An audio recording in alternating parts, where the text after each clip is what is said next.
Hello and welcome everybody to another episode of Strickland. I'm your host, Shwin, in this episode 497.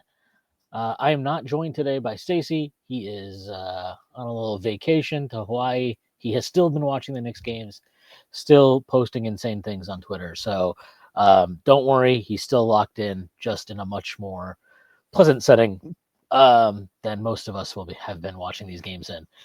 But I am joined by not a first-time guest of the pod, but a first time in a long time. His name is Jack Borman. He used to be the editor-in-chief of Canasupus. He is now the current host of Locked On Wolves Postcast. You can follow him on Twitter at JRBorman13. Jack, look at us. Who would have thought? Who would have thought? Who would have thought? Conference finalists. The Knicks famous Karl Anthony Towns supporter, Shwinny Poo. It's a pleasure to be with you. And very glad to be joined by forever believer in Julius Randle, Jack Borman here.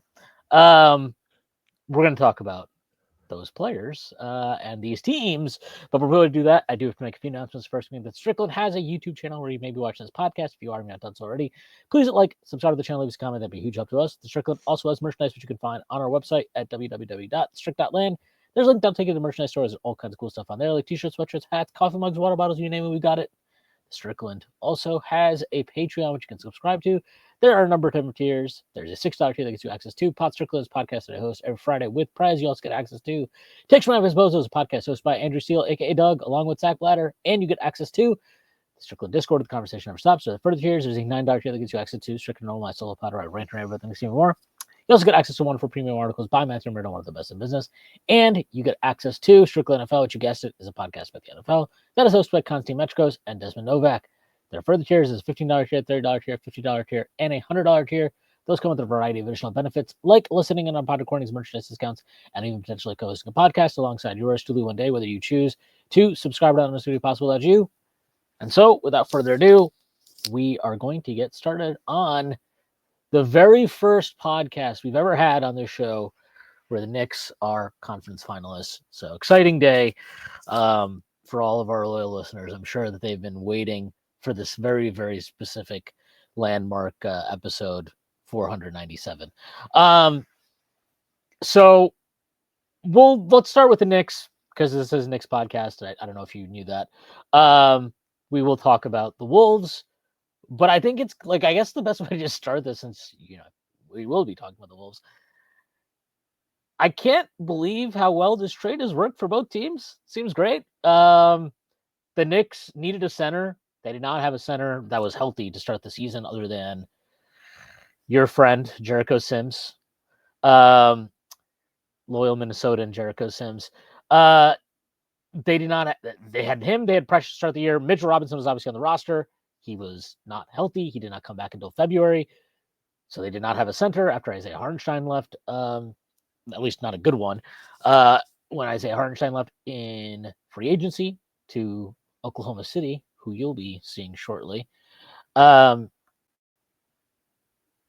no healthy centers. You trade for Karl Anthony Towns. That obviously worked out well for the Knicks. Obviously, I mean, look, I don't need to explain to you the all the good things that Karl Anthony Towns does, but all of the somewhat problematic things that he is also capable of. That's been a journey throughout the entire season. I think they're figuring out some things here in the playoffs. It has definitely helped that Tibbs has gone away from playing drop till he dies, and really significantly changing a lot of the pick and roll coverages that they've executed through 2 rounds. But yeah, I mean, that trade obviously worked out for the Knicks, but it also worked out well for the Timberwolves, because I think there was obviously a financial crunch coming down the line if they had held on to Karl Anthony Towns. We'll have to see what happens here, whenever the season ends for Minnesota, be it conference finals, after the finals, maybe win an NBA championship, whatever. And obviously, the results will dictate some of the decisions that they will make. But it's hard not to watch this team and think okay, well, regardless really of how it ends, the fact that they've made a second conference finals in a row, after making a trade that in large part, I think, was definitely focused on not just basketball fit, but creating a better financial environment after the season for Minnesota to retain some of their guys. very specifically Naz Reid and potentially Nickeil Alexander-Walker, um, who maybe is like playing himself back to Minnesota with some of his play in the postseason. But like, yeah, I think it's kind of interesting just to look back at it because I think my initial reaction to the trade was just kind of like, I think it could work out for the Knicks. It's fine for Minnesota. I get it. And it's probably worked out better than I would have anticipated, at least in year one.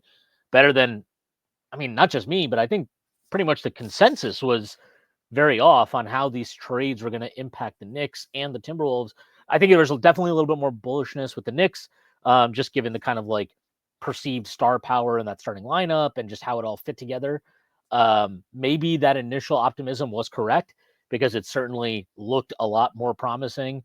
I mean, look, I think I feel a lot better about it now than I did fucking 2 weeks ago. Tell you that much. But like, yeah, it's also really worked out well for Minnesota, and certainly in their case, I think much better than almost all of the consensus. I mean, I think the consensus was kind of like people understood why Minnesota did it, but it felt very much like, oh my God, they, reduced their ceiling. And, again, like we'll see how it all plays out for both teams. But I think if you had asked either me or you, and really most of the fan bases on either side here, of, hey, would you sign up for your team getting to the conference finals? And like, let's see, maybe they both teams advance further, or they don't, whatever. But even just if that is the end of the line here, it would be hard for me to not feel like, or at least say like, yeah, I mean, technically every season's a failure if you're not winning a championship, especially teams that are pot committed the way that both New York and Minnesota are. But I also think it's fair to be like, once you get to that conference finals point, you can at least feel like, okay, well, we were in the mix. We were right there. And maybe if we tweak one or two more things, next year will be the year, whatever. But I think both of these teams, and I don't know how you feel about it, but I feel this way. I think both teams right now, again, regardless really of how this ends here, for either the Knicks or Indiana, and wherever it ends, if it ends. But I think both teams should feel really, really good about kind of the trades they made, and just what they're capable of moving forward, even past this season. Yeah, for sure. I mean, I came on this show after the trade went down, and I feel like I was one of the only people who said that I liked it from Minnesota's perspective. But then again, I mean, a huge part of that is because, people like you and me understand the salary cap situation a lot more than, the average fan might. And so I think for the Wolves, it was more about, okay, like we need to have something that's more sustainable here, right? I mean, you look at the Celtics right now, obviously a huge bummer what happened to Tatum, but like, that team was just not built very sustainably. And you know what? They might have been okay with just saying, hey, we've got a 2-3 year window here to try to maximize it and win a couple of championships. And if that's the outcome, then, okay, good for you. But, for the Wolves, I just don't think that, especially given how up in the air the ownership situation was, up until this spring, I just think that, the Timberwolves needed to find a way to be able to build a little bit more sustainably around Anthony Edwards. And I think it was a good sell high on Karl Anthony Towns in the sense that, Karl also had a meniscus trim, right? And he took the shortcut surgery instead of, missing, the rest of the playoffs. He wanted to come back and give it his full go. And so you don't know, okay, is he going to have lingering issues from that meniscus too. And so I think those were things that factored into it.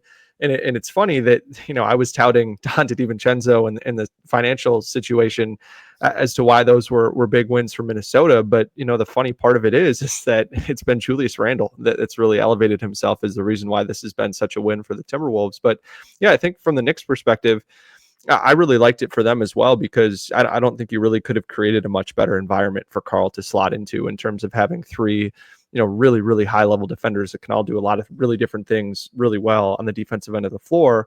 And obviously in Nickeil, OG and Josh Hart. And, the Brunson Cat pick and roll defense is what it is. But I think that they've done an admirable job of making up for that.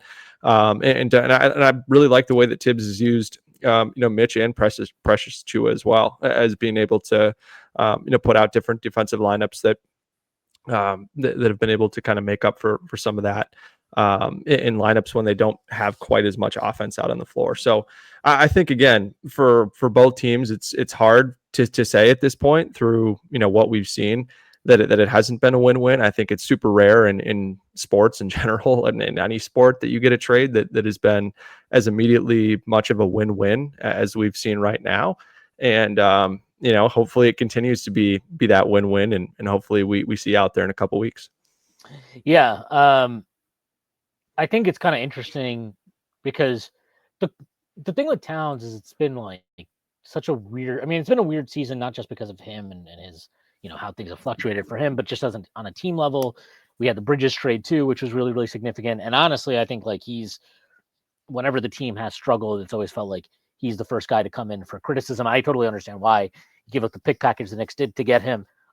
It's going to put a bullseye on you, and that's just reality. And it's also, look, it's New York. Like you're going to get criticized if people feel like you're the weak link or you're not delivering on kind of the outlay, what the outlay was to get you. I think for Cat, he started off the season like he just came in and was immediately like, oh yeah, this is cool. This is fun to have like a 23 and 24 and 10 center that can shoot the ball and play from the top of the key and open up the paint. And like, so you kind of had these like phases with him where you're like, oh, this is awesome. This offense is so great. Wow. He has no idea what the fuck he's doing in pick and rolls. This is brutal. He should probably never play drop. And like, so you get damn, Drew Holiday's guarding him really well, and he's yeah, throwing elbows in Drew Holiday's head. This stinks. Yeah, this is awful. Oh, great. Now he's destroying Al Horford. Like, I prayed for times like these. So you have like all these swings with him, but I think as the season goes on, it's always easy like at first to like be like, oh, all the awesome stuff is so awesome. And then as the season goes on, and I think there was always like it wasn't just because of Cat, but because like, I mean, I'm sure you're aware. Anybody that follows the NBA, like to the degree that anybody listening to this podcast, and certainly you or I do, like is keenly aware of like, yeah, the Knicks got their asses kicked in January by like every contender they played. And so now like the entire scope of the season is now viewed as like, well, if this team is just not capable of beating these teams, then what the fuck was the point of any of this? This is all terrible. So it, like you kind of just start viewing everything in the worst lens possible. But what I think is pretty interesting with Cat is, we talked about this. I mean, we've been on here a bunch of times, but like one of the things that I was pretty intrigued by when they made the trade was, and I mean, look, I thought Mitch was going to be back before fucking February, but that didn't happen. But like, I've always just kind of been intrigued with the idea of like, well, if like you can play double big if one of your bigs can shoot, like that's not really that big of a problem. And looking back at the last year in Minnesota, his last season specifically in Minnesota, I think you got proof of concept of like, okay, Cat at the 4 next to like an elite defensive anchor type big is actually a pretty great lineup. It's like a pretty potent lineup. It may actually be his best defensive position, or at least the defensive position where you can kind of mitigate his weaknesses best. And I think it can enable him to be a little bit more of a playmaker too. And him defending the rim on the backside, I think has been better than him being the primary defender in the play. And then the other bonus of it too, which the Wolves have seen some struggles with this season at times, is like when he's the guy rotating on the backside, he's a really, really good defensive rebounder. And that's probably the biggest toughness that the Wolves have faced with Randle being in that spot instead of Karl. But yeah, I mean, the proof of concept was certainly there in the playoffs last year against Jokic. Yeah, and I think like it's why this season has just been so weird for the Knicks, because it's like, I mean, nobody, I guarantee you, nobody was sitting there in January like, oh well, when the Knicks were like getting beat down by Boston or Cleveland or whatever, and nobody was sitting there like, you just wait, when they get Mitchell Robinson back, like this is all going to change drastically. Like even somebody like me who was kind of like wanted to see that, it was hard for me to be like, well, that adding that is going to just really give us another gear. But you also didn't have Embiid trying to end his career, right? Which is certainly a big help that you don't have to go through that. Yeah. Well, don't worry, we're playing Aaron Nesmith and Andrew Nembhard, so we'll see how long that lasts. But like, I think even before, when you don't get a chance to see it, and then when you do see it, it's in February, and it's like this weird time of the season, and the Knicks were kind of locked in as the 3 seed for a really long time. So towards the end of the season, like, yeah, you're trying to get Mitch back up to full speed, but that involves him not playing the back-to-backs. And then they were like doing strategic stuff where it's like, okay, Jalen's dealing with something, let's rest him on the front end of this back-to-back, or Carl's dealing with something, let's rest him on the back end of this back-to-back. So you just didn't really get to see all of it at once, and then you're kind of figuring it out on the fly in the playoffs, which has definitely not been easy for Tibbs. I think I've been really, really critical of a lot of the lineup stuff with him, but like I do have some sympathy for like how hard all of this is, where you're like, I didn't get to do any of this in the regular season. But, and I want to throw this to you because this is something I've been thinking about, kind of like, obviously the Knicks are still playing, so off-season stuff and personnel and roster moves aren't necessarily at the forefront of our thinking. But as this postseason has gone on, and as you kind of get to see more of Cat at the 4 next to a guy like Mitchell Robinson, and then you also obviously still get to mix in plenty of Cat at the 5. I just kind of wonder if like it's not best to view Carl more primarily as a 4, and then also understanding like, hey, we still can always go to him at the 5 if we want to get a 5-out look out there and really spread out the floor, and we need to get the offense juiced. But there does seem to be a lot of kind of value to him at the 4, and I do think with a guy like Mitchell Robinson, who is in like the same family tree, right, as Rudy Gobert in terms of the big archetype. I think what you see with those guys is when they play together, to the point you made, defensive rebounding for sure is an advantage.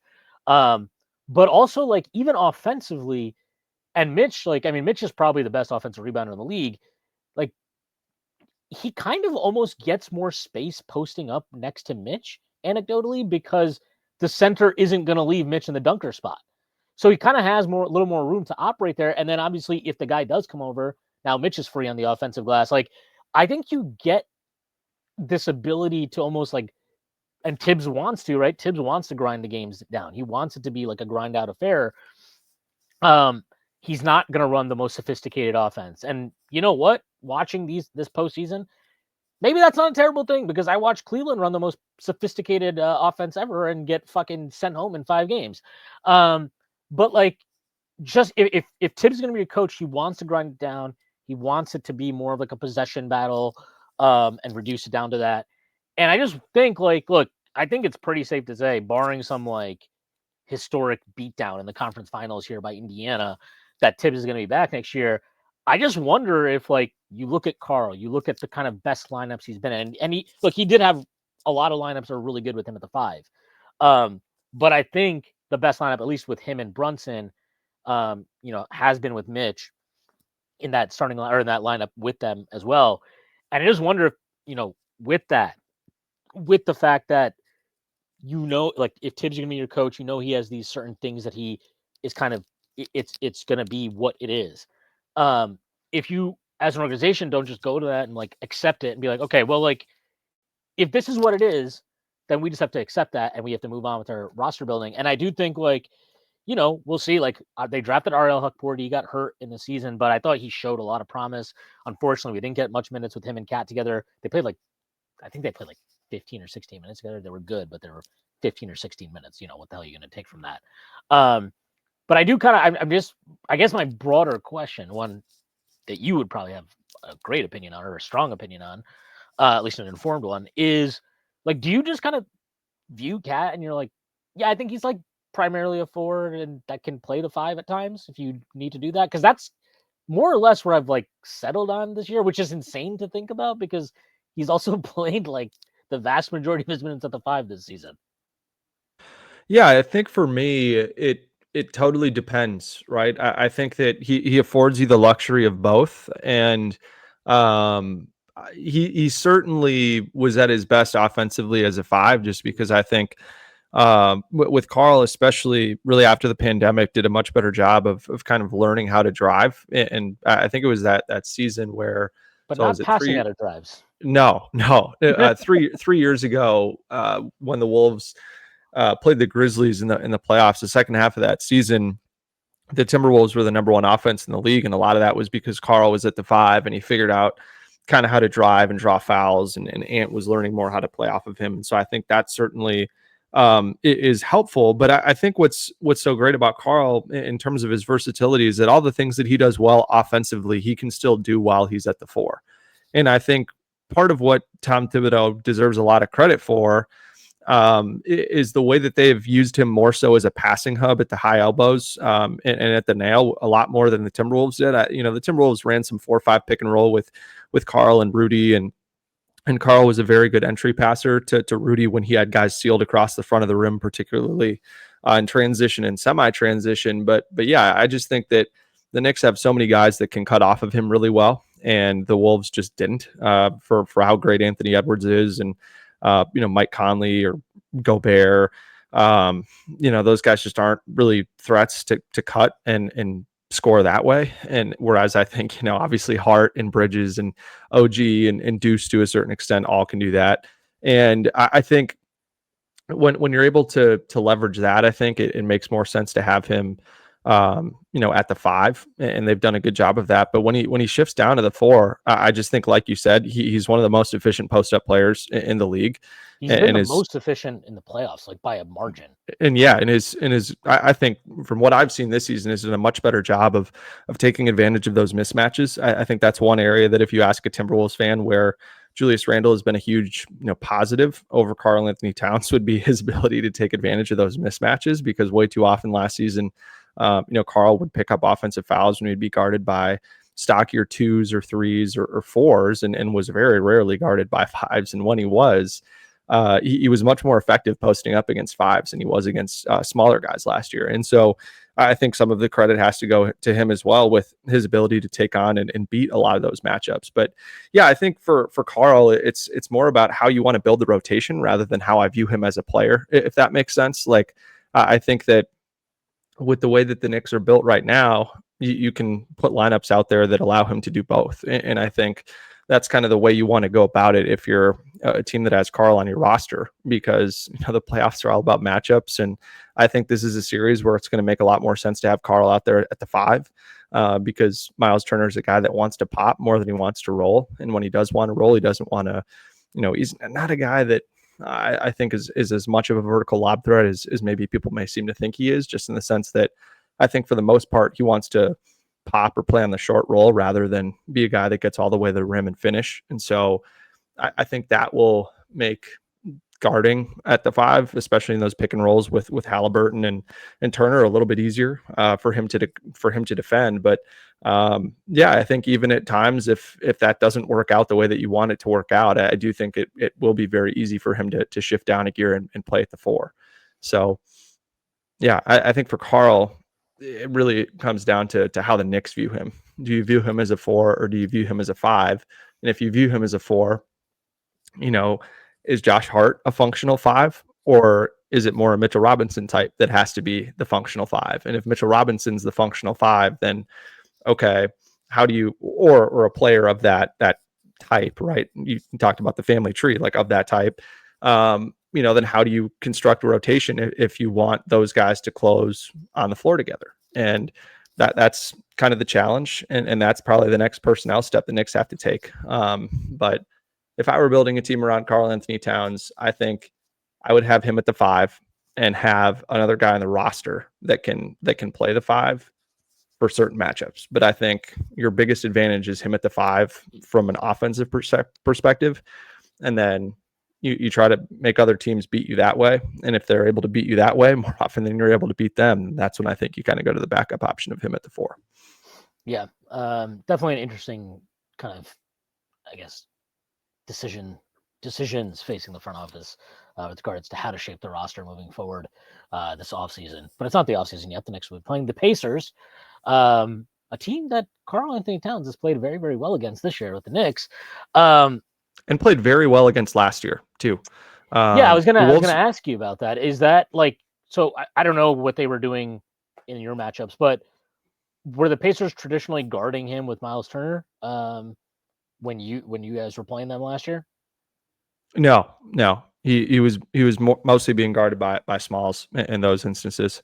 But it was just a styles make fights type of situation, right? I think what the Pacers are better at than any other team in the league, in my opinion, is forcing teams to play on their terms, right? They just want to speed the game up and fly up and down the floor and make it a shootout. And they're so much better at winning shootouts than a lot of the teams that they've faced so far. But I just think for the Wolves last season, they did such a great job of grinding the game to the halt in the half court and winning with defense and dominating inside. And it was Carl and it was Gobert. I mean, both of those guys were phenomenal in those matchups against the Pacers last season. And so I think for them, it was mostly like, let's just dominate on the offensive glass. And if we just dominate on the offensive glass, force them to take the ball out of the basket, they're just not going to be able to fly up the floor. And so I think that's going to be interesting for me to watch from a Knicks perspective is, okay, if this gets into the half court, I much prefer our chances of if this game is played in transition or semi-transition. And I think for Carl, it's okay. Can he win a lot of those post ups if Siakam's going to guard him? Because I think Siakam will guard him. And then have Miles Turner probably lurk off of Josh Hart and force Josh Hart to make jump shots. And if that's the case, and you trust Carl to win post ups, win on the drive, force Siakam to foul him, I think that you're in a good spot. But yeah, I think it's just you got to get the game in the half court and kind of unleash guys like Cat and Hart. And Mikal Bridges to a certain extent, who's been very good on the offensive glass, crashing from the corners and the slots, to be able to create second possessions for yourself. And if the Knicks are able to do those things, then I certainly think they'll have a good chance of winning the series. Yeah. Karl Anthony Towns versus Pascal Siakam will be quite the scream off. But no, I think to me, I'm just looking at the series. If we're getting like X's and O's, because I think the X's and O's with this stuff is always like, it's fun to talk about, it's fun to diagnose, but I think what wins you these games and wins you these series is generally much broader stuff. And like, you mentioned about dominating the possession battle and controlling the pace. Like, that's the biggest key to me, is one, controlling the glass. The Knicks have done a pretty decent job of that. And Indiana, quite frankly, is not a strong rebounding team. Just for the playoffs, if we look at it, sorry, just pulling it up right now. But for the playoffs, Indiana on the glass, they have a defensive rebound percentage. They are at 70.1 for the entire playoffs. Not particularly strong. And the Knicks' offensive rebound percentage has been great. It's at 32.1 for the playoffs. That goes up to 39% when Mitchell Robinson's on the floor. So if you have a chance here to kind of control the glass, I think you need to be able to do it. This is a massive part of the series. And it was really a massive part of the series last year against Indiana, where it was basically like every game the Knicks were able to control the glass, they won. And every game they weren't, they didn't do a good job of that, or they lost. But you also have to be smart about crashing the glass because, like you said, Indiana wants to get out. They want to run. If you're going to commit numbers to the offensive glass, it's so important that, one, that trade-off works to your benefit. So you have to get, a high volume of offensive rebound chances, like 35% plus probably. And if you don't, they're going to burn you in transitions. That trade-off needs to be worth it. The other thing that I think is really interesting, and I'm not exactly sure how to do this, but you alluded to earlier some of the issues you have in pick and rolls when you have Jalen Brunson and Karl Anthony Towns on the floor. Now, my assumption, because this is what they've done with Brunson typically when we played Indiana, is that he will be on Nesmith, who, for the things he does well, ball handling and running pick and rolls is not one of them. Now, obviously, there are going to be ways that they try to still draw Brunson into the action, have him run off screens off ball or whatever, use Nesmith as a screener, have them switch, and then maybe bring Cat up. But I guess my question would be, offensively, I think I'm not really concerned about Cat in this series. I think he's going to have a really good series offensively.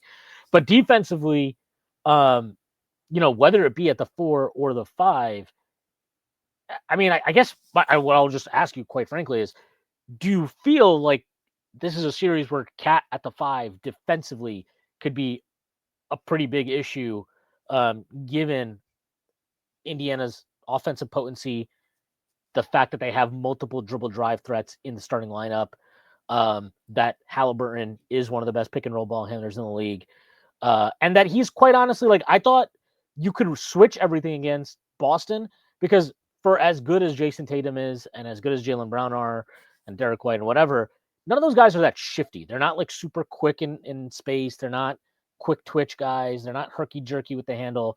I think Halliburton's a little bit more. He's definitely way more herky jerky with the handle. Um, and I think he's just quicker. He's got a better first step than those guys. I mean, I don't. I guess what did Minnesota do when Karl Anthony Towns was there defensively against these teams or against specifically Indiana? And what do you think would be the best way to have Karl covering pick and rolls if he's at the 5, especially where he doesn't have a Mitch Robinson behind him to kind of play a backstop?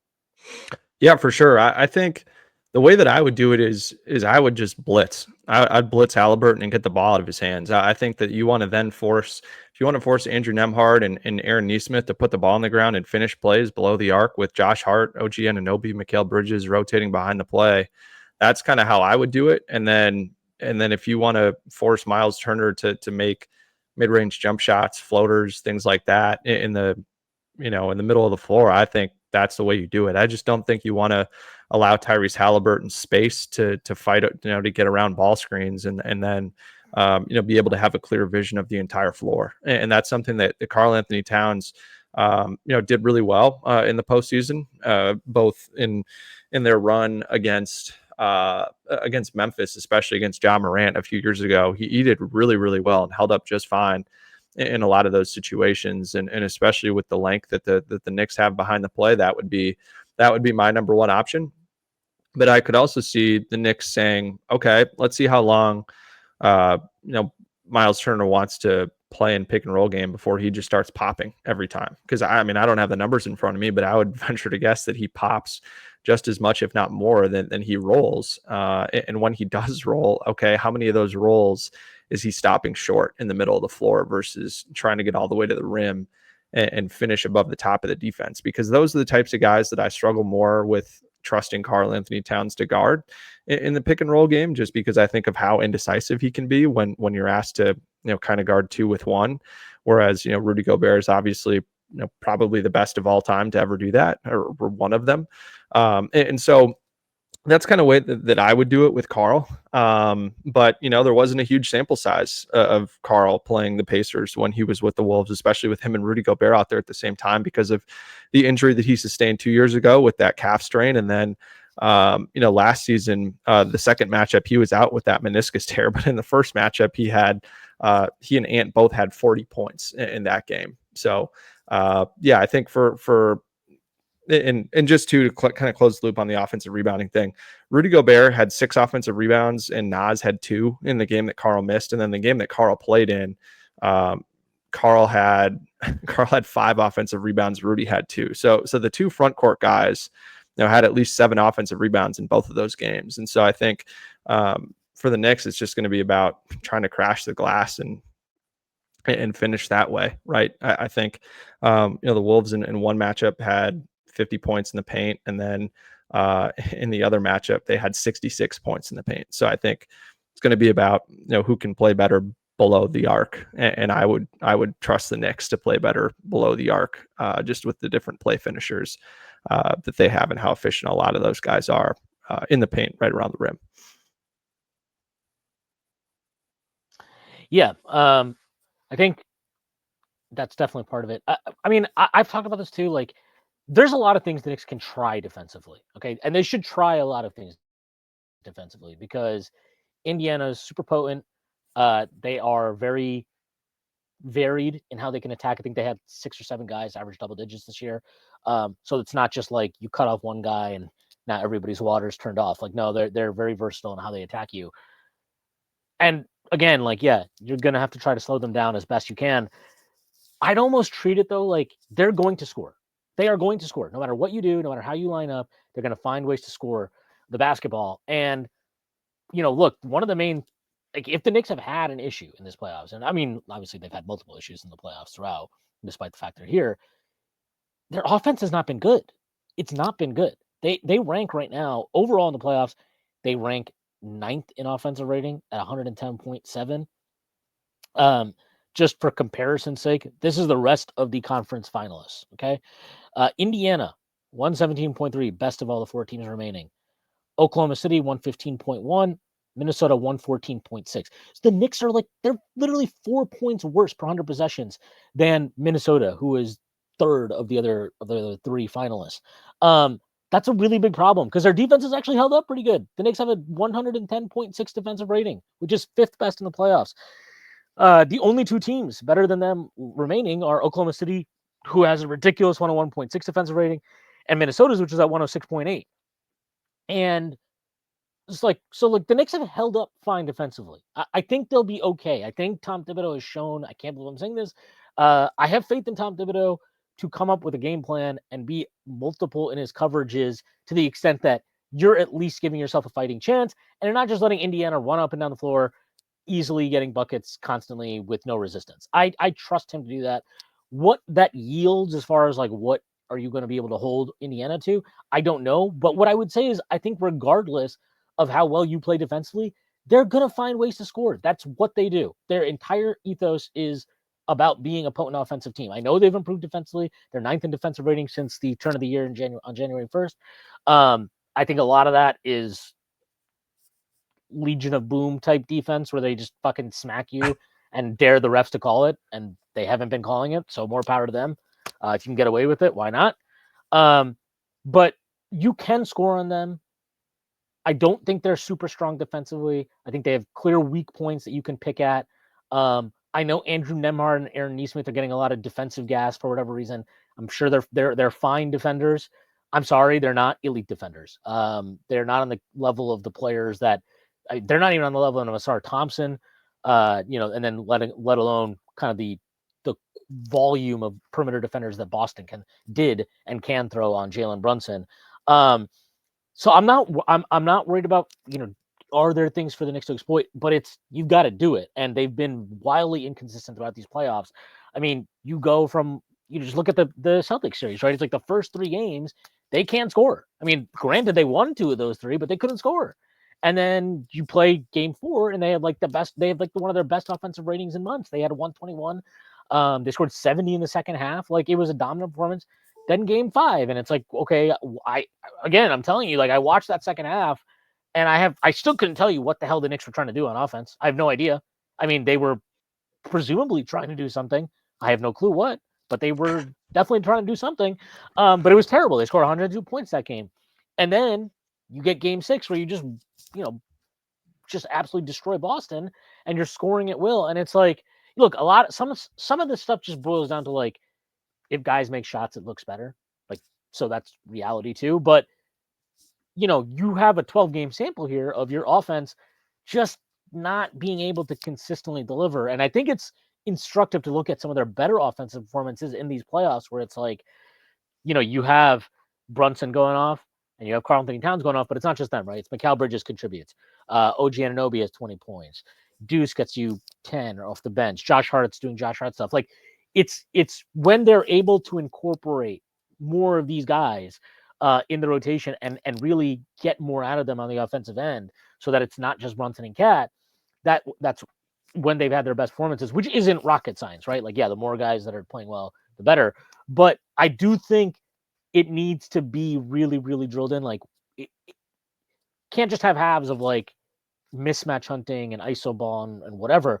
It needs to be more of a group effort. And I mean, just the key to me is if the Knicks can score, if they can keep the scoreboard ticking over on their end, they're going to give themselves a chance. Because for all the shit that Indiana's improved defensively, I still fundamentally think New York has a better defensive lineup if they ever they can play a lineup with 5+ defenders on the floor if they ever want to, right? They have those options situationally.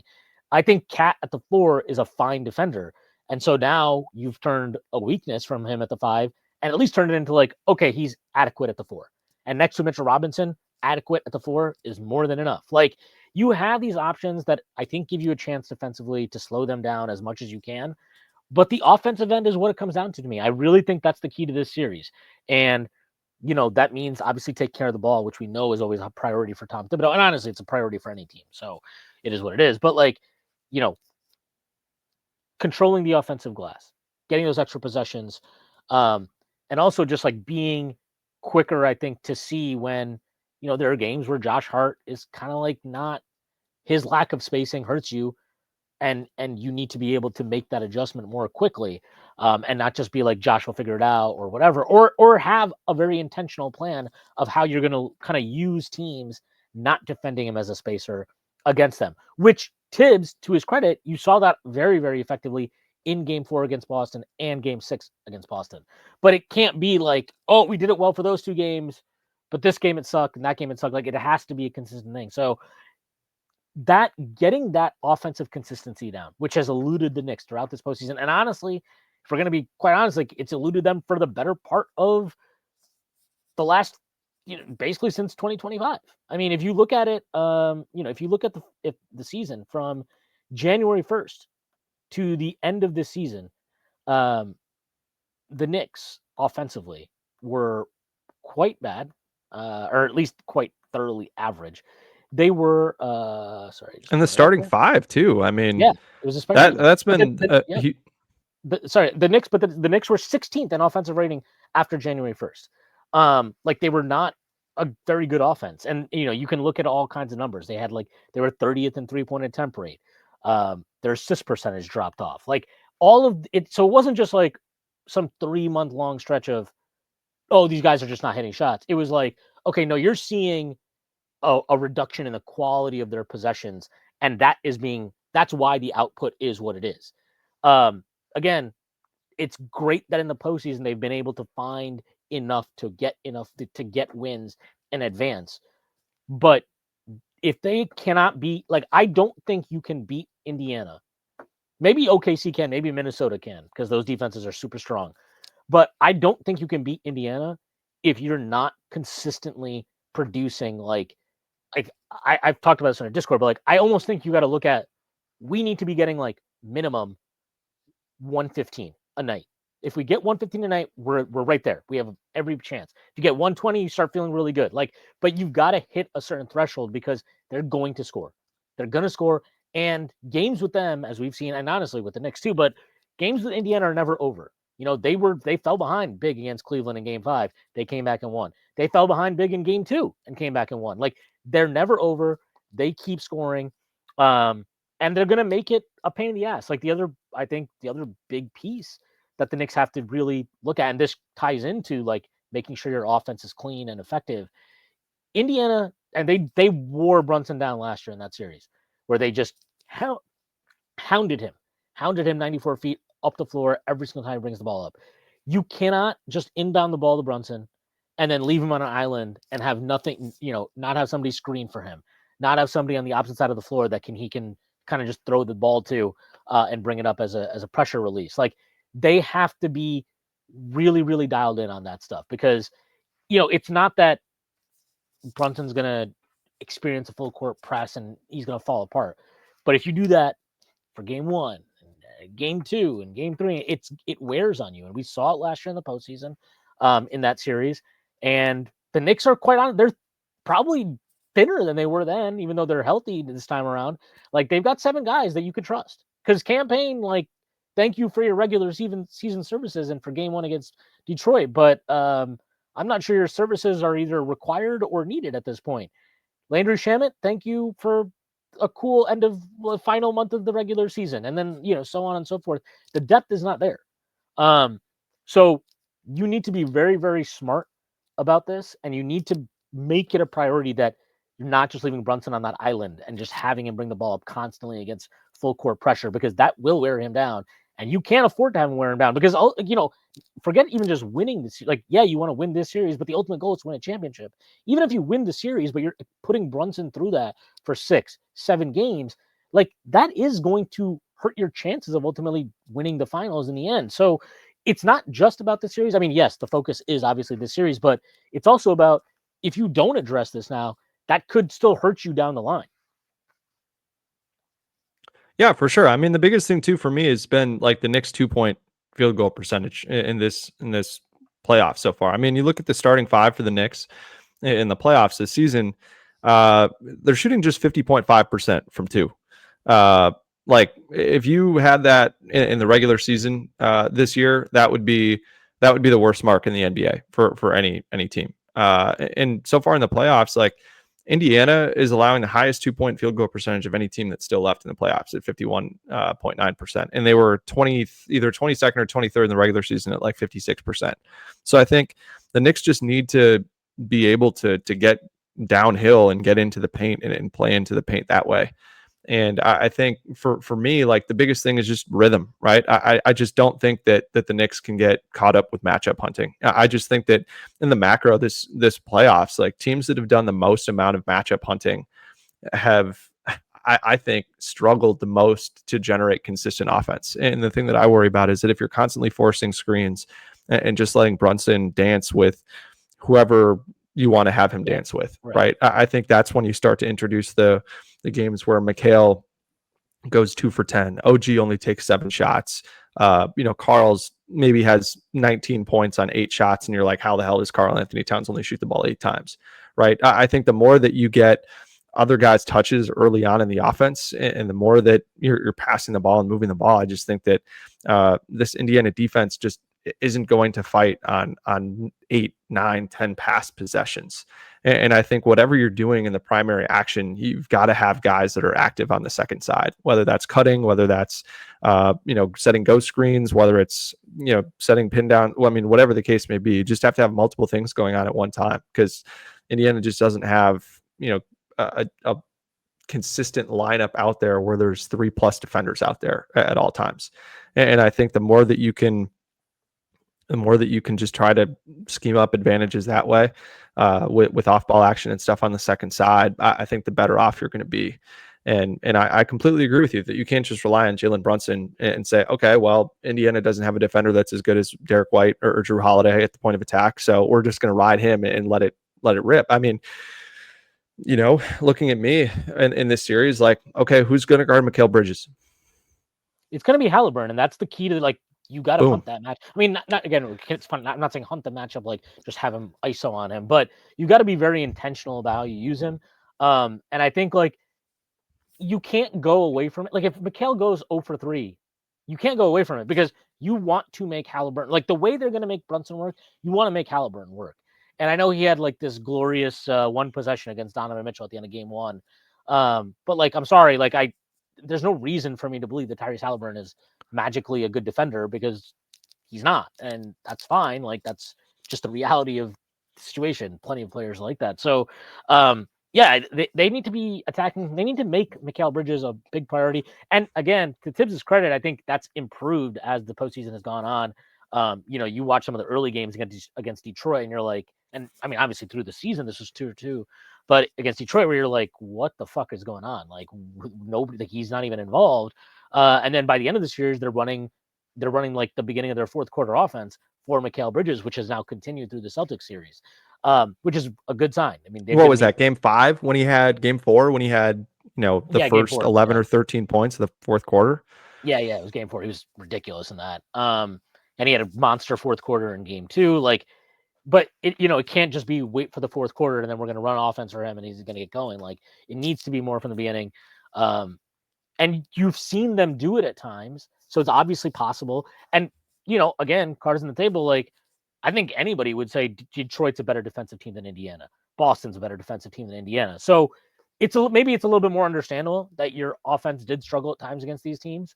I think any version of Boston, like, look, every concern I've ever had about Cleveland was laid bare in that series. Like, all credit to Indiana for, smoking them the way they did. But it also says a lot about Cleveland. And I just don't think, like I hate to boil it down to this stuff, but, like, yes, there's just basic personnel limitations with the guards they have at their disposal, with their wing core, which is, like, really, there's not a particularly strong defender in that group they have. It's like Strus maybe is your best one. Like he's fine, but he's not exactly a lockdown defender or anything. And I think those limitations got exposed. And, again, like I just don't think Boston had weaknesses like that. And I think Detroit was just a stronger defensive team. So I can understand some of the Knicks' offensive struggles at times into this through the postseason, but even with understanding that, like, understanding is fine, but it needs to be better. And this is the series you have to get better. Like, it has to happen because, um, like you mentioned, Indiana, I think they've gotten pretty fortunate defensively in a lot of ways. Like you mentioned it, they're allowing the highest 2-point percentage in the postseason. They've also gotten very fortunate, I think, with poor 3-point shooting from their opponents. Like Milwaukee, I mean, Milwaukee was a shell of themselves by the time they played that series. Like Dame gave them what 1.5 games basically before he was out with an Achilles rupture. He didn't play the first 2 games, so it was like, it was rough go for the Bucks. They were outmatched. That was a pretty easy series for Indiana, but like, you watch the Cleveland series and it's just kind of like, I don't I don't know that Cleveland can challenge them or did challenge them defensively in the ways that New York can. I do think this is like cards on the table. Like, you make a trade, 5 first-round picks or whatever to get Mikal Bridges. Yeah, you want him for Boston. I know part of the trades and acquisitions the Knicks have made were in part for matching up against Boston, but let's be real. Like, the Knicks got shredded last year defensively by Indiana in the postseason. Shredded, and I understand they were undermanned, but I think it also laid bare some of their personnel limitations. Like, hey, guess what? Dante DiVincenzo's a hell of a shooter and a potent. He competes defensively, but if Dante DiVincenzo and Jalen Brunson's your backcourt, like, it's like the Cleveland thing. It's like, yeah, like, those guys can compete and fight and try as much as they want, but you're just gonna have some issues there. And I thought Indiana exposed that, and I think Mikal Bridges, this is a series where it's like, hey, we're gonna throw you on Tyrese Halliburton, offensively and defensively. This is a pretty big matchup for him. I think this is the even more so than against Boston in a lot of ways. I think this is like the type of opponent that you go and get a guy like Mikal Bridges for. For sure. And who are outside of Deuce, who are the 2 guys that are playing the most when Jalen Brunson's on the bench? It's Mikal Bridges and Karl Anthony Towns. Yeah. And those 2 guys are going to have ginormous advantages offensively with who's guarding them. Like, I think Miles Turner's a good defender. I think Miles Turner is a fine defender, but I think people act like he's a way better defender than he is. And I think Karl Anthony Towns, if Miles Turner is going to guard him for extended minutes, is going to be able to go through his chest and is going to do a good job of getting past him in space if they want to extend him all the way out to the 3-point line. And then with Mikal Bridges, like, you think no matter Cat will hook Turner's arm a couple times? Oh, well, it's going to happen. You put like 1 per game on the ledger. But, those 2 guys, like the Knicks so far this postseason, the 113 minutes that Jalen Brunson's been on the bench, they have a 97 offensive rating. Like, with 2 guys that can give you 25, 30 points in a given night, like, you've got to be better than that. And part of that, sure, you can talk about some of the most used lineups that Tibbs has gone to when Jalen Brunson's on the bench, and those have been more defensive focused lineups, and that's fine. But at the end of the day, like, you're paying those 2 guys a ton of money, and they've shown throughout their careers, that when the offense goes through them, like, they can be impactful scorers. And I think that's where New York really needs to take advantage, because I think they've got more firepower to outscore Indiana in the lineups when star point guards are on the bench, and that's going to matter. I mean, look at it. Game 7 yesterday, right? The second Jamal Murray and Jokic. Well, first of all, it's crazy those 2 guys are on the bench at the same time to start the second quarter. But like, the moments when your stars aren't out there, teams that can survive those minutes and actually win those minutes to build some momentum so that your star can come back in and kind of ride that wave. Obviously the Thunder and the Timberwolves have both been excellent at that, but I think that's an area where the Knicks can definitely improve, and this is a good opportunity for them to do so. So we'll see what happens, but I think for sure if I'm the Knicks, I'm looking at those 2 guys as guys that need to step up. And then the one other point too that I just want to make about the Pacers from their perspective, like, of the teams that are still left in the playoffs, they're shooting the best percentage at the rim and the best percentage from 3. And I think a lot of times your best defense can be when your offense is forcing the opponent to take the ball out of the basket, and you're limiting those built-in transition opportunities with obviously turnovers are a huge part of it, right? And you want to look at Indiana's turnover percentage outside of Oklahoma City at 9.3. percent. Indiana is turning it over only 11% of the time. So I think if you're controlling those three areas, right, you're making your 3-point shots, you're making shots at the rim, and then you're not turning it over. It's just limiting the amount of easy offensive opportunities for your opponent. And so I think if the Knicks can make it tougher at the rim, maybe won't be the case with Karl out there at the 5, but in those Mitch lineups, right? If Mitch is going to be able to, make it tough for Indiana to score at the rim, got to get out and run. If you're going to switch everything when Karl's at the 5 and you're going to, force Indiana to take some tougher shots because they might want to just settle, I think you've got to then rebound and try to push as much as you can and create some cross matching situations. So if you can make it more difficult for Indiana in any of those three areas, right? Turning it over, scoring at the rim, or scoring from 3. I think that that'll greatly help your offense too, right? And those are kind of areas that I think, kind of can get lost by the wayside. But I think those are huge factors why the Pacers have kind of gotten through these first 2 rounds seemingly as easy as they have so far. Yeah, and I mean, I just want to close with this because I think it's pretty important. The Knicks starting 5 has played 266 minutes in the playoffs. They have a minus 4.7 net rating in that time. Indiana's starting 5, which is Turner, Siakam, Nembhard, Halliburton, Nesmith. They played 164 minutes through 2 rounds of the playoffs. They have a 124.4 offensive rating, a 102.3 defensive rating, so 22.1 net. Even if you want to just look at the conference semis because you're saying, oh, Milwaukee's fucking terrible, fuck them, they're not good. Even if you just look at that. So that starting 5, in 80 minutes over 5 games, they had a 131.2 offensive rating, 101.1 defensive rating, so plus 30 net.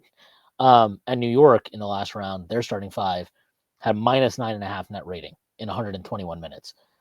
I say all of this to simply say, if Tom Thibodeau continues to ride the starters the way he has, despite performance in a lot of cases, that's going to be a big advantage for Indiana. And unlike, I think, Boston and Detroit, Indiana's big advantage, right, or one of their big advantages is their depth. They have a lot of players that are just good and fit into how they play, and they use a lot of lineup variation. So it's very important that Tibbs either is willing to change the starting lineup if it continues to struggle, or more realistically, is just quicker on the trigger with making in-game substitutions. Because, look, I'm not going to say Knicks won game 6 by 38 points or whatever. I'm not going to say they won the game by 38 purely because they used Mitchell Robinson and Deuce a little earlier in the game or whatever. But, they did come in when the game was tied at the end of the first quarter, and completely, by the time either of them exited, it's a fucking blowout. Like, at some point you've got to, like, when you play Indiana, that starting 5, again, the Celtics by the end of that series, especially game 6, like, that starting 5 was not obviously their best 5. We know that. Indiana starting 5 right now, they're healthy, they're available. This is their best starting lineup. If you go into these games and you're like, well, I only make my first sub at the 4-minute mark or whatever, and you're not willing to, like, oh shit, we're down 6 in the first 4 minutes here. I might need to go, like, make a change here faster than I want. Like, if you just let it play out, like, you could find yourself behind 14, 15 really quick, and you don't want to play from behind. I mean, you never want to play from behind against any team. And sure, yes, the Knicks made 3 double-digit comebacks against Boston. Not sure you want to live that way. I think they made 3 double-digit comebacks against Detroit too. But, like, you don't want to live that way constantly. And especially against a team that can score the way Indiana does, I think it becomes even more dangerous if you're playing from behind, because that gap is just going to be it's just tough to make up against a team that can keep the scoreboard ticking over. And the other part of it too for the Knicks is, I mean, the Knicks have played this is from PBP stats. I mean, Knicks starting 5 has played 46% of their minutes in the playoffs. That's the highest frequency of any team in the playoffs so far this season. And they're 11th in net rating, among starting lineups. And I think, you look at when, the Knicks have 2 starters on the floor 8% of the time. That's second lowest in the playoffs. They're plus 5.8 net. They have 3 starters on the floor 24% of the time. They're plus 7.7 net. And then about 20% of the time they have 4 starters on the floor. They're plus 6.5 net. So I think it's just kind of those blended lineups, trying to get to those a little bit more and trying to find those 2 or 3 man combinations, parsing through some of the rotation stuff for Indiana and saying, okay, when do they like to have these, these certain 2 or 3 man lineup combinations, and where can we steal 2 or 3 minutes here or there so that we can get Cat a break or Jalen a break or whatever the case may be. I just think the Knicks are going to have to be smart in those situations, and that's where I think, again, like guys like Mikal Bridges and OG Anunoby are going to have to find ways to manufacture more than 11 or 12 points in every single game for the Knicks to have consistency on the offensive end of the floor, because so much of it is about rhythm, especially for Indiana. I mean, I think that's why they're such an incredible offense, is because they seemingly are always in a rhythm.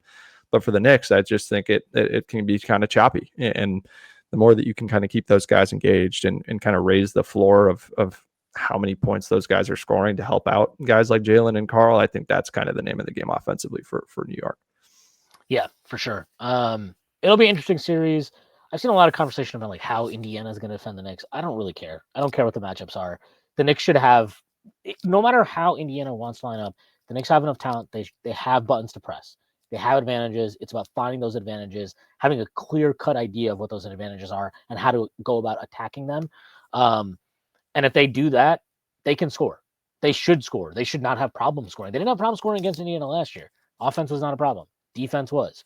And, it's kind of ironic I'm saying that, but last year their offense was better in the playoffs. I think the Knicks had the second or third best offensive rating in the playoffs. Granted, they only played 2 rounds. But like their offense, even with, I think, superior talent this year, has just not kind of hit the same heights in the playoffs consistently, which is why I believe that is the key to the series. I trust the defense. I saw what I needed to see. Like for me, I'm not going to say the season is a success at this point, but one of my big kind of feelings coming into the season was I didn't think the Knicks were going to win a championship. They've actually far exceeded my expectations now by this point. We'll see if they do win a championship, at which point then I will never care about anything the Knicks do. I mean, I'll still care, but I'll probably be a happy camper. But like, they just have not found that consistency offensively. They're capable of it. We've seen it, but it has to happen. And if it does, I like their chances. If not, I think that it's not going to be a fun time. And I don't think, to me, they just cannot win this series if the offensive output in terms of its totality is what it's been over the first 2 rounds. Like I don't see it. I think ironically, even though I felt Boston was the Knicks' worst matchup coming into the season, I felt very differently after the first 2 games of that series. I was like, actually, if we're just switching everything, that's not a problem. Like we're okay. In Detroit is Detroit. They have one guy that can create a shot. Like it was not a challenging matchup defensively in that sense. Indiana's different. They're a different caliber of team offensively. I think they're a legit team. They've been I think they were 6th in net rating from January 1st onwards. They finished top 10 over that time in both offense and defensive rating. So this is a good team, and they're hitting on all cylinders. The Knicks need to find that consistency of their best level or close to their best level. If they do that, I think they'll win this series. I think the Knicks win this series in 6-7 games if they do that. But if they don't, they're going to lose. Like they're not going to be able to just, like you're not going to be able to overcome playing negative lineups more than your best ones and bouts of inconsistency with execution and what you're trying to achieve offensively. You're just not going to be able to do it against Indiana. So, I will make my prediction and I'll say Knicks in 6, because I feel like if you're saying Knicks in 7, you're just kind of like, oh, well, we need the home court to close it out. But fuck Indiana. Fuck Tyrese Halliburton. He's annoying. He pisses me off. And he can go fuck himself. So that's my prediction. All right. I don't know. Do you have a prediction on this series? The Knicks should win this series. I'm going to say, you know what? I'm going to say Knicks in 5. Wow. And the reason why I'm going to say Knicks in 5 is that I just don't think that Indiana has faced a team that gets after you at the point of attack in the way that the Knicks are going to be able to. The playoff Knicks. Not the regular season Knicks. The regular season Knicks were very much the not getting Knicks, after the you. Knicks at this point in time, I think being able to have one of, Josh Hart, Mikal Bridges, OG Anunoby, even Deuce McBride to be able to just get after you and in the way that they can play, different defenses, and hopefully they'll be willing to switch it up and throw a bunch of different things at them. I think that matters. And I think the Knicks have a significant talent advantage in this series. And I think that in the playoffs, a lot of times if the effort is equal, the talent advantage wins out. And I think that we're looking at a situation where that should happen for the Knicks. I would be genuinely surprised if Indiana wins the series. But I think that the Knicks should be able to get it done. And I just trust the Knicks second and third and fourth scorers more than I trust that of the Pacers. Yeah. And I do think it's worth mentioning, like, I'm not, guys get hot streaks are part of winning in the postseason, so not taking that away from them. But like, I think the level that Nembhard and Neesmith and I can't remember the third guy right now. Sorry, I didn't account for Andrew Nembhard playing in Madison Square Garden, so I'm actually going to go Pacers in 4. There you go. So yeah, but no, I just think like those guys are shooting crazy numbers right now. Credit to them, but like, is that actually real? Like, even Turner, I'm like, okay, I know he's a great shooter. I swear to God, I haven't seen the guy miss a fucking shot for like 2 months or something. I think there's always a chance that regression hits at some point for everybody. It feels a little like Indiana's been playing not just their best ball from kind of like a prospect perspective, but also getting the best possible results that maybe even exaggerate how well they're playing. I think that very much defensively, in terms of how they've defended the 3-point line, I don't think it's been particularly good, and I think they've gotten lucky, very much so in that Cleveland series that the Cavs just completely choked and didn't hit enough shots from the perimeter. But the Knicks have not shot great from 3, so we'll have to make them pay. But hopefully, we get a regression for Indiana and a progression. And when was the last time a team made the finals when they didn't have a single player averaging more than 20 points for the entire playoffs? Like I just would be. Is it the Pistons? It's probably the Pistons, right? I mean, I don't. It's just been a long time, Yeah. and it's just the Pacers. I mean, Pascal Siakam, 18.8 points per game is the highest scorer for them right now. So we'll see. It's almost like that's why you want to get them into a grinded out game, because it's like, okay, who are you going to here? What do you know that you can do? And look, whatever you want to say about Tibbs and the things he's chosen to do offensively, one thing I can tell you is the Knicks know exactly who they're going to in crunch time and what they're running. Not a big mystery. Everybody knows it. There's a comfort in that certainty that I think other teams may lack, and I certainly think other teams may not be able to have players that can execute in those moments the same way with the same effectiveness. So we will see. I do think the Knicks will win. I'm a little bit more apprehensive just because I don't think it's a coaching mismatch in from a tactical perspective. I do worry just about Tom Thibodeau's weird lineup stuff and how that always is his. I don't know. We all know what it is. So Tibbs will either make the necessary kind of lineup adjustments, or he won't. We'll have to just handle it as it happens. But that series obviously starts Wednesday night at 8 p.m. So very much looking forward to that. All right, now let's get to what everybody listening to this came for. The discussion on the Minnesota Timberwolves, Western Conference finalists for the second year running. By the way, it's pretty awesome that Karl-Anthony Towns has made 2 more conference finals than Joel Embiid. But the Minnesota Timberwolves, Western Conference finalists this year. I would be lying to you if I told you that I liked them before the playoffs. I did not realize how fat, quite honestly, Luka was going to be at this point. Like, I just thought he was terrible.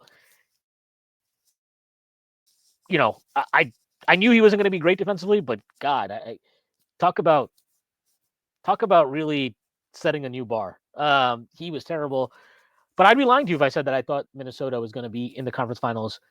I think the path opened up for them nicely, but they took advantage. They kicked in the door and they dominated these series. And I will say this, like, whatever my concerns about Minnesota are, they're mostly just about the offense because as well as Julius Randle has played and Anthony Edwards can be obviously nuclear at times, I still think that they not having like a high level. I don't even want to say this because I feel like it's diminishing what Anthony Edwards did this year, but somebody who you just trust as a decision maker in like slower end of game type possessions. Sometimes I think that's like a that can hold them back offensively for a piece, but defensively, I think they're nails, man. I think they're a really bad matchup for basically any team. I was really impressed when I watched them win that game in Oklahoma City in overtime in the regular season. That was a game where I think Randall was out. I think Gobert might have been out that game as well. But they won a game in overtime, and they were just switching everything. You could kind of see how their length and athleticism on the perimeter wasn't just problematic for SGA, but problematic for SGA because nobody else on that team could really create against the type of length and athletic players that Minnesota's able to put on the floor. We also know that Minnesota has a great front court. Naz Reid, Julius Randle, and Rudy Gobert. I think that should be a firm advantage for them in this series. But I'm just curious to get your thoughts kind of like on how Minnesota's evolved over the course of the season because, in January, we're kind of we're sitting here and we're like, they're a playoff team, but I don't know what else they're going to do. And I had held out hope, honestly, through like mid-December even. I was like, I think they could win 50 games. And, if they'd fucking gotten their shit together like a week or two before, they might have done win the 50 games. But they go on a tear after that. So I guess like what has changed for them from the beginning of the season to the end? And then also like, how do you feel about this matchup? Because I don't know. It's been very odd to me hearing this new narrative that came up over like I swear it was like over the last 3 or 4 days of like, well, actually OKC and Denver is the real finals. And like now this path for OKC is so easy. And I'm like, I get why they're favored against Minnesota. They should be favored against Minnesota. I just don't think it's like an easy matchup. And I actually think there's stuff that Minnesota can do against them defensively that is very interesting. And my prediction for this series is we will get multiple games where neither team is close to cracking 100 points. Yeah, I totally could see that. I mean, you look at it, OKC is what? They're minus 375.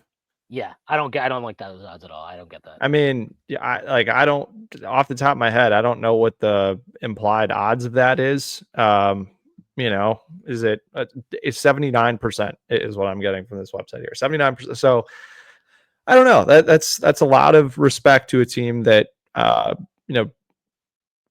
hasn't shown a ton in this postseason. I think just because the teams that they've played, Memphis obviously was what they were.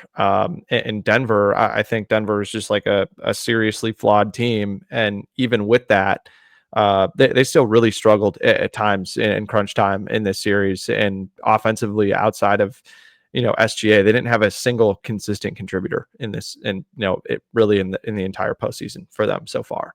And I think that that's just something that's problematic. And look, that was kind of my knock. That's been my knock on Oklahoma City the entire season.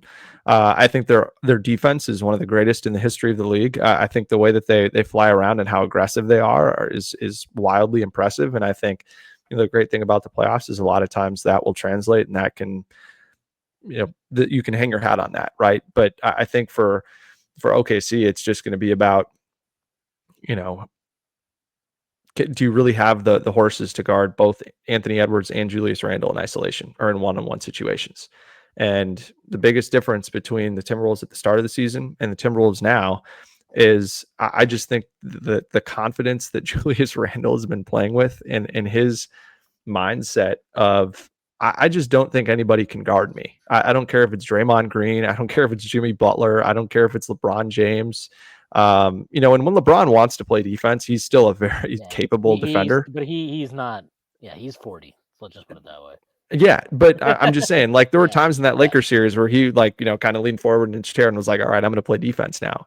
And Julius Randle has won all of those individual matchups so far in this postseason. And, if you would have told me that in December, I would have thought that you were just messing with me like you always do. But, I think that's the biggest difference. And you talked about, what kind of forced Minnesota to change or kind of get their stuff together. And I think honestly, it was injuries, right? I think the biggest shift that the Timberwolves have had, especially in the offensive end of the floor, is that game that they played against the Thunder was a huge one, right? It was the second night of a back-to-back. They didn't have Gobert, they didn't have Randle, and what do they what do they do? They come back from a 25-point deficit and figure it out and get it done. And Jaden McDaniels had 27 points in that game.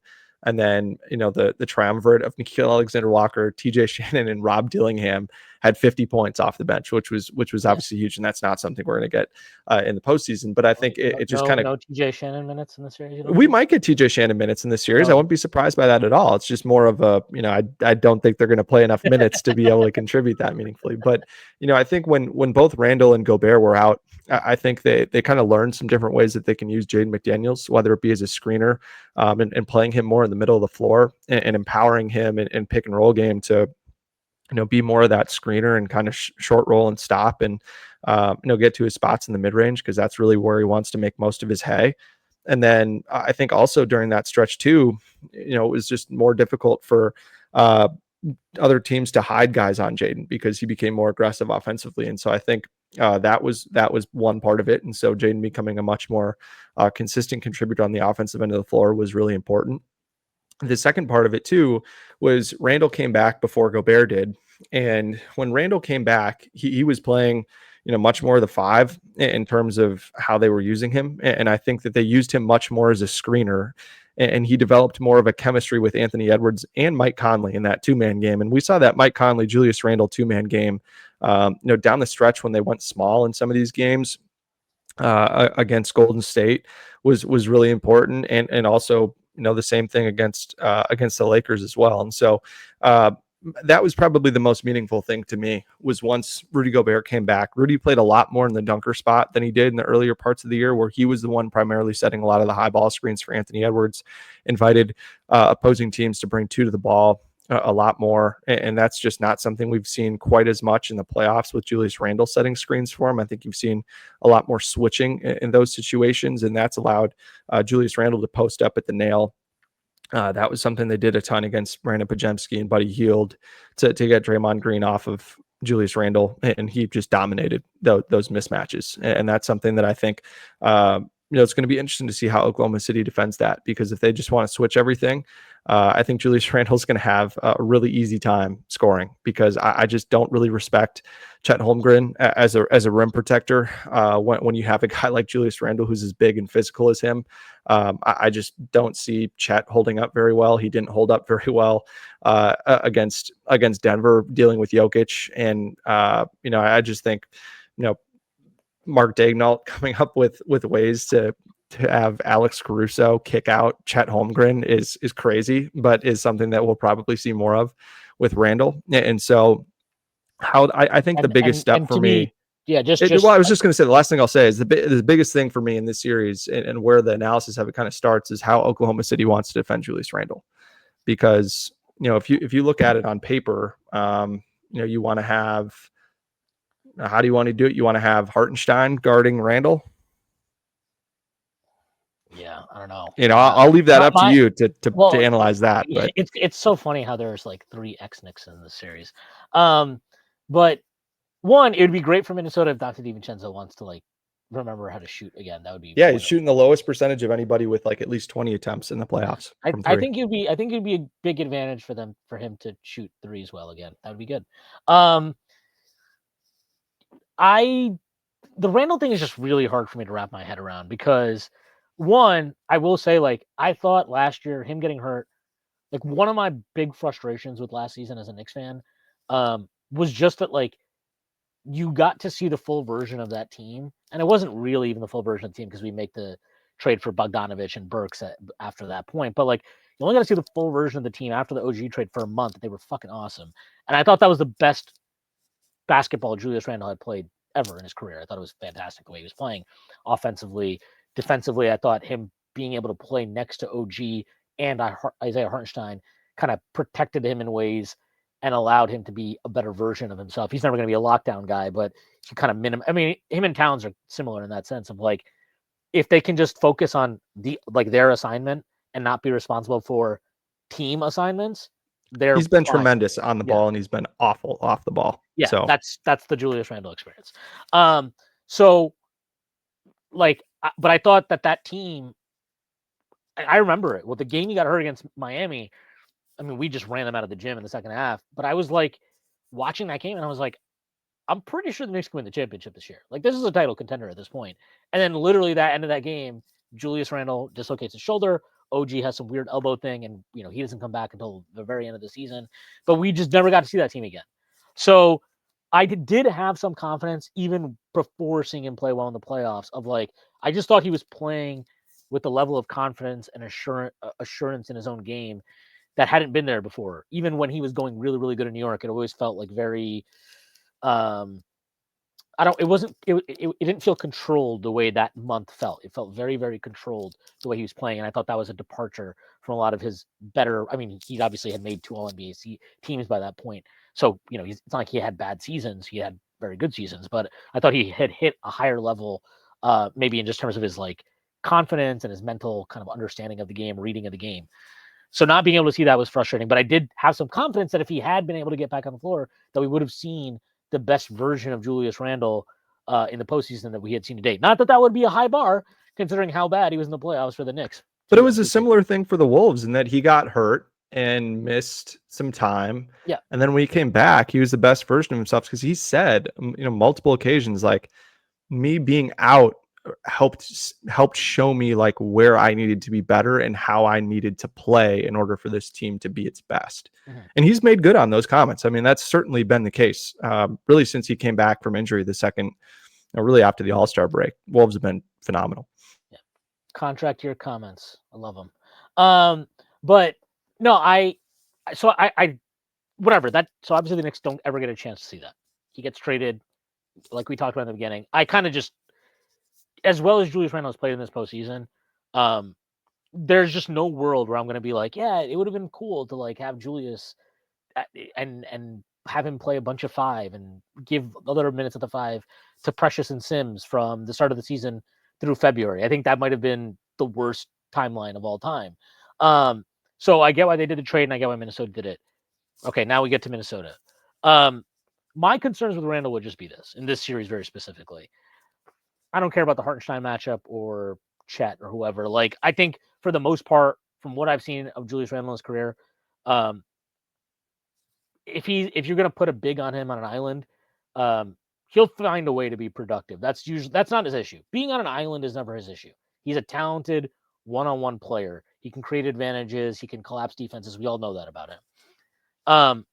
What I would say is Alex Caruso has actually done a very good job on him at various points in his career. You can go back to the first game he played against Chicago in the 2021-22 season. Now, granted, that was Julius's worst season in New York by far. But at the end of that game, they were kind of baiting him, right? They were giving him the switch. They were switching Caruso on him. They're giving him the matchup. And he got baited into it, and he kept trying to, back him down. Caruso is really good at holding leverage, and he's just pesky. And also, like, because he has the rep he doesn't get called for a lot of physical contact. That probably is a foul. Just doesn't get called. That's the reality. Like, we can bitch about it, but that's what it is. And do I think that you can have Caruso be the primary defender on Julius Randle for every minute he's on the floor? No, absolutely not. But I think they have the type of players that you can sometimes bait Julius with. And then more than anything, I know he's had a very good postseason in his decision-making. It's been as clean as it could be. I think they've had real athletic advantages against both of these teams that have really benefited him and Anthony Edwards to a degree, and minimized some of the issues they can have in their decision-making. I think I saw a stat, like Anthony Edwards, I think, is by far and away leading the playoffs in blow-bys. In like the last 10 years, I think yeah. the percentage of his drives that are blow-bys are the highest of like the last 10 years or something like that. Right. And we know Anthony Edwards is an explosive player, so it's not like it's an outlier. It's an outlier to the degree he's doing it. It's not an outlier that he's blowing by guy like. Yeah, he finally realized like, hey, I'm way more athletic than Luka Doncic. Yeah, and I think a huge part of it is like how much he was being guarded by white dudes. I'm being dead serious. Like he sees Luka Doncic in front of him and he sees Brandon Pajemski in front of him. He's just like, oh, you can't guard me. Well, he should feel that way. I'm being dead Uh, serious. So yeah, I'm I like, believe it. you know, But I think your but point on Randall is a good I one do. though, in that like I do think that if Caruso is guarding Randall, like Anthony Edwards has to be able to dominate whoever's in front of him. I don't care if it's Lou Dort or Cason Wallace, whoever. But again, then if you're OKC, like okay, if you need to put two of those guys on the floor at the same time, like are you going to be able to score efficiently offensively? Right. Because then the Wolves half court defense is a lot better than OKC, and they really struggled to score in some of those half court settings against Denver. So again, it all comes back to Julius Randle for me. Like, Yeah. Well, and what I was going to say is like, so I think the Anthony, like the blow by things, he's not going to blow by OKC's defenders at the same level. Like that's not going to happen. And even if he does, the backline help is going to be fucking levels beyond whatever the hell the Lakers had out there, and certainly better than whatever the Hospital Warriors had going you're on not a here. Jackson Hayes believer? I no, I do not believe in a man who has that checkered of a past. Let's just say, but so like I think this will, like again, to me this is just going to be a disgusting series in terms of the offensive output of both these teams. I'm not expecting it to be uh, a barn burner, at least not in the classical sense of what we think of Western Conference basketball at times. Um, but the Randall thing is really interesting to me because the stuff that he struggles with in terms of like when he does post and he has his back to the back to the basket, back to defenders, he's done way better in these two playoffs than I've ever seen him do before, especially in like a high leverage postseason type setting. But kind of to the point you made about Indiana and like they haven't really played a team that has the wings that New York does. I don't think Minnesota has seen. I mean, not I think they have not played a team in this postseason. Even I mean, not because quite literally OKC has been the best defense in basketball all year. Like they have not seen a defense close to this level, and very specifically a defense that kind of doesn't just play the passing lanes, but is constantly changing how they're like what they're throwing at you in terms of help defense, right? Are we going to hard double?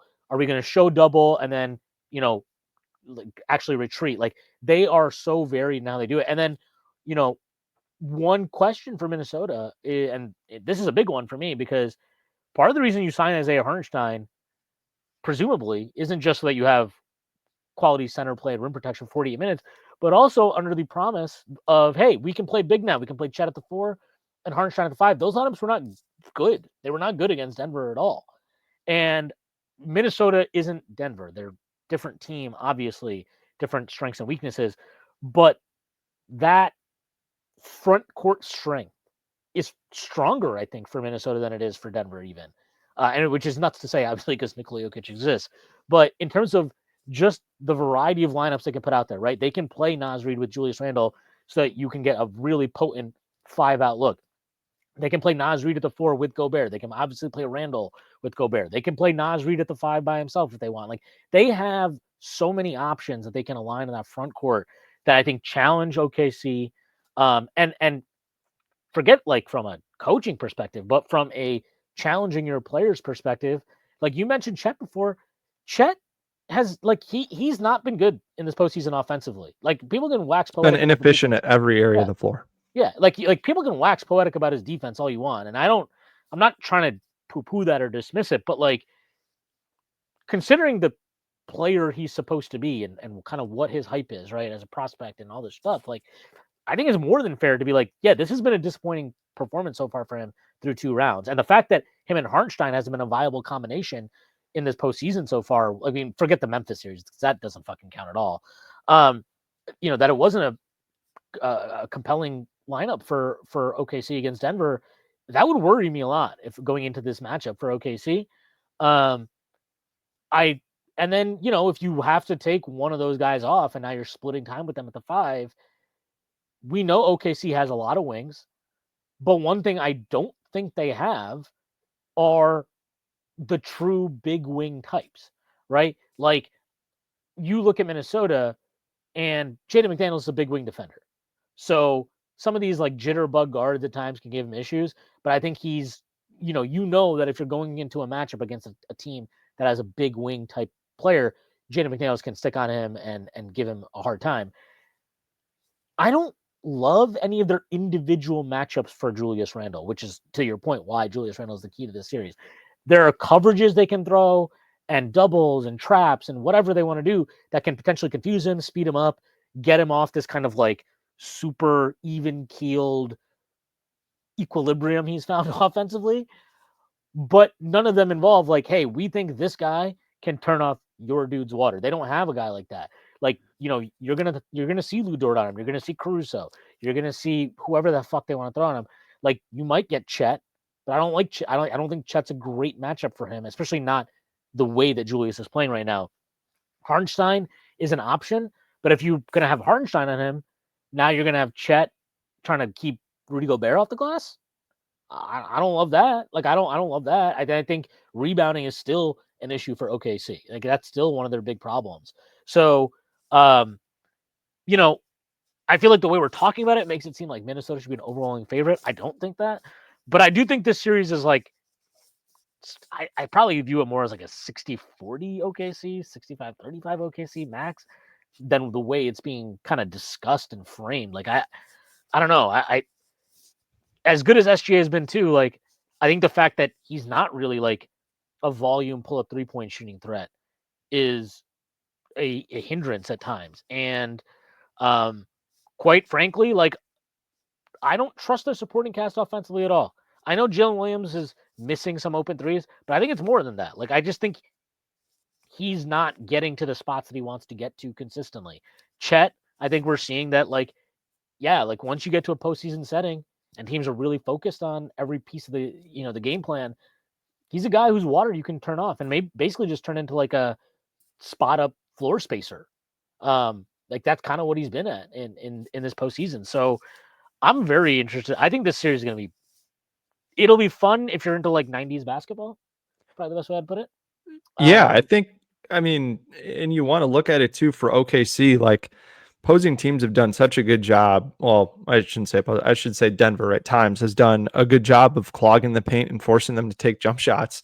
And you want to look at, Oklahoma City. These are all guys who so far in the postseason, their 3-point attempt rate is up. Lou Dort, Aaron Wiggins, Kaysen Wallace, Alex Caruso, Chet Holmgren, Jalen Williams, and Isaiah Joe. Big Jalen Williams.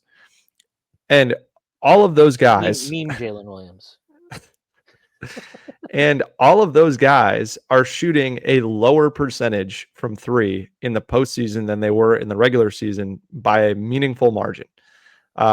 With the exception of Alex Caruso, who in the regular season shot 35%, in the postseason is shooting 42%.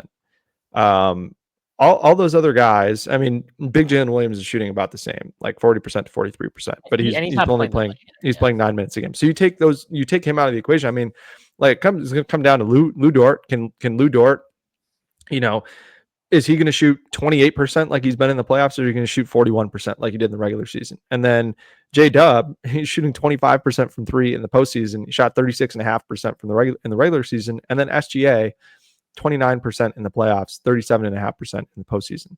And for OKC is a team shooting just 32% from three in the playoffs, and that's 14th out of the 16 teams. And they shot 37.5% in the regular season. So I think that to me is like, if the Wolves can force this into a jump shooting contest, like, I feel really good that the Wolves will shoot better from three than the Thunder will, because I think Dante DiVincenzo is probably going to progress to the mean. Like, feel pretty confident that he's not a 25% 3-point shooter, that he's closer to the 40% guy that we've seen. But yeah, I think like it's going to come down to like Jaden McDaniels, Dante DiVincenzo, Nickeil Alexander-Walker, and Mike Conley. Can those four shoot better from three than Dort, J-Dub, Alex Caruso, and let's say SGA, right? Or instead of SGA, maybe you want to say Aaron Wiggins is a guy that's going to be out there a bunch, playing on the wing. And I feel pretty good about that. So, we'll see about it. But again, I I should preface this by saying, like, I've been an OKC hater for a while. Like, I've just disagreed with them not pushing any of their chips in to try to provide this team with more ammo to make a deeper you postseason don't run think earlier. you don't think putting Giddey on the table for Caruso is putting chips in? I mean, it certainly is, and it's done better for them. But like you have all these first round picks, and you're just continually kicking the can down the road. You can't go out and try to get a bigger name than Alex Caruso. Like Isaiah Hartenstein is great, but like I'm thinking more about guys that like is a legit number 2. I think Chet is more like a low end number 3 or a high end number 4, and J Dub is like a okay number 3. Good number 3. I don't think he's a number 2 guy. Like I just think that they need more than SGA, because if he's going to struggle, and the Wolves have more than enough guys to play defense against him, I think you have Jaden McDaniels, you have Anthony Edwards, you have Jalen Clark off the bench as an option that was really good against SGA at points in the regular season, His and then cousin, you also have Nickeil Alexander. I mean, they just have a lot of different guys that they can throw at him, and then the other part of it too for me with the Wolves is zone. They played 2-3 zone against the Thunder quite a bit in that 2-game set when Gobert was not out there, and that's something that the Wolves have been willing to do when Gobert is off the floor in those Randle Reed front courts. They had a zone defense in the February 23rd loss. They played 29 possessions, about a third of their minutes, or fourth their minutes. They had a defensive rating of 107, and then in man it was 115. And then in the win on February 24th, played zone in a third of the game, 83.3% defensive rating. They just completely inhibited SGA from getting into the paint and doing anything at all. So that's something too that I think is going to be a major factor in this too. But yeah, I think it just comes down to, for me, can Julius Randle force the Thunder defense to spend more resources to take him out of the game, and then allow Anthony Edwards maybe to get going a little bit easier. And then on the other end of the floor, it's, can you keep SGA out of the paint? And if you can keep SGA out of the paint and force it to be a jump shooting contest, okay, who's going to win the jump shooting contest between the Wolves and the Thunder? And you have to like the Wolves, chances there. I just think, again, where the Thunder are going to make hay is if they're going to turn the ball, they're going to turn the Wolves over, and that's been the Wolves' biggest issue so far, both in the regular season and in the postseason, is when they, just give the ball away, and that kind of takes away some of the advantages that they've gained in terms of the possession battle, with them being really good on the offensive glass, and also been turning teams over at a pretty good rate so far in this postseason. So we'll see what happens. I think it just comes down to, can Anthony Edwards and Julius Randle put together another strong series of playmaking and decision making. And then the other part of it for me is Dante DiVincenzo and Nickeil Alexander-Walker. Those two were horrible in terms of handling pressure when they got across half court against the Warriors. Specifically, the Warriors extended their pressure beyond the 3-point line rather consistently, and those two guys really did not have much of an impact offensively at all in that series. And I think that was a big reason why. And if Oklahoma City can shut those two guys' water off, I think the Wolves are going to really struggle to score in some of the blended lineups that they like to play, especially towards the end of the first quarter, end of the third quarter, start of the second quarter, start of the fourth quarter. And if that's the case, then the Wolves starters are just going to have to play a ton of minutes together, and the Wolves starting lineup hasn't been the greatest offensively so far in this postseason. They've relied a lot more on some of those blended lineups than they have their starting five. So, I think both of these teams there's a path that you can create for them to win rather easily.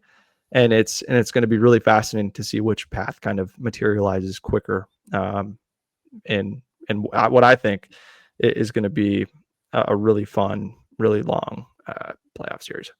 Yeah, I mean, what I would say is, if Edwards just matches what SGA does, I think or even gets close. I mean, and I'm not saying this because I think SGA is a better player right now than Anthony Edwards. Anthony Edwards is 23. Like, he's got all the time in the world here to get, and he will get better. He's already apparently Steph Curry now from 3, so that's kind of scary. But like, if he just gets in the ballpark of SGA in terms of like offensive kind of initiation numbers and all that stuff as number one options, I think it's a really tough pathway for OKC to find a way to win, especially if Randle just plays. I mean, even if he can't sustain what he did in the first 2 rounds, if he's just like average. Like if he's just like normal Julius Randle, that's a better second option than anybody that OKC has. And I think it puts all their kind of peripheral pieces for Minnesota in the right positions. So yeah, I don't know. I think I still tend to feel like OKC guts it out, but it would not shock me. I'll pick OKC in 7, but honestly, I think Minnesota could win the series, and it wouldn't surprise me. And as an odds bet, I think the odds are crazy on Minnesota. And if you just want to look for value, that's kind of the way I would bet that. Yeah, I mean, 375 is a little steep. I would probably set it closer to like minus 160, minus 170, maybe minus 200 if you want to get frisky, but especially for a team with a rest advantage as well. And a team like Minnesota that's been as good as any team in the NBA has been on the road in the playoffs the last few years. Like, I just don't think the home court advantage matters as much against a team like the Wolves. But who knows? Who knows? It's just hard. It's just hard to say because the Thunder have played in so few super high leverage moments with this group, and I could end up looking like an idiot for sure. But there's just a lot of things that I kind of need to see Oklahoma City prove beyond their defense, and we'll see what happens. Yeah, we will. I've got Wolves in 6, by the way. Wolves in 6. Okay, there we go. One thing I would say, I would not surprise me if Minnesota has a little sleepy game in game 1 just because of the rest advantage. I think that can actually work against you in the first game back. And that's exactly what happened against the Warriors too. Yeah. Like the Warriors just came off and were super jacked up, and Steve Kerr threw the kitchen sink at the Wolves in terms of played like 14 different guys and made substitutions literally at every single timeout, or every single stoppage, which was kind of insane, and totally he coached his ass off in that series. But yeah, I just think that the Wolves will have so much attention to detail there that hopefully that won't be the case. But I do think there will be a game in which the Wolves lose by 20 or 25 points because they turn the ball over and 22 or 23 times. They haven't had like a full CTE game yet in the playoffs, so they've definitely tried. Game, what was that? Game 3 in San Francisco. I was out there covering that game, and oh my God, I mean, I think I was texting people during that game. It was like, how many times is this team going to try to lose this game? And they tried, but the Warriors were just so at such a talent disadvantage that it just didn't even matter. But the Wolves have had kind of a weird play to the level of their competition the entire season, where they've been really good against teams that are really good and really bad against teams that are really bad. And in the playoffs, you're kind of playing teams that are a lot better. So hopefully that kind of factors into it. But yeah, I think Anthony Edwards and Julius Randle are definitely guys that are like, oh, this team isn't very good. So like, I'm not going to, not going to bring my 110% best effort. But I think the good thing about Oklahoma City being marketed the way that they are, I think Chris Finch has been very good at having these guys ready to go from like you're the underdog perspective. Yeah. And they'll be hearing that all week, I think, leading up to tomorrow night. Nice. All right. Well, Jack, it's been great having you on. Let people know where they can find you and plug anything that you'd like to plug. Yes, absolutely. So we go live after every single Timberwolves game on the Locked On Minnesota Sports YouTube channel. And then that is distributed also on the Locked On Wolves audio feed on Spotify, Apple, wherever you get your podcasts. So that's me and my man Luke Inman ripping it up after every single game. So it'll be kind of fun to have live reactions to each of the games in this series. So that's where you can find us. Awesome. Looking forward to this series and looking forward to the next series, obviously. I'm nothing to plug, so I'll just plug all the work at Strickland. Check it out. You know where to find us. All right. That is our show for today. I hope everybody has a great week. Hopefully the Knicks and the Timberwolves have great weeks. And I'll see you on Friday. Peace.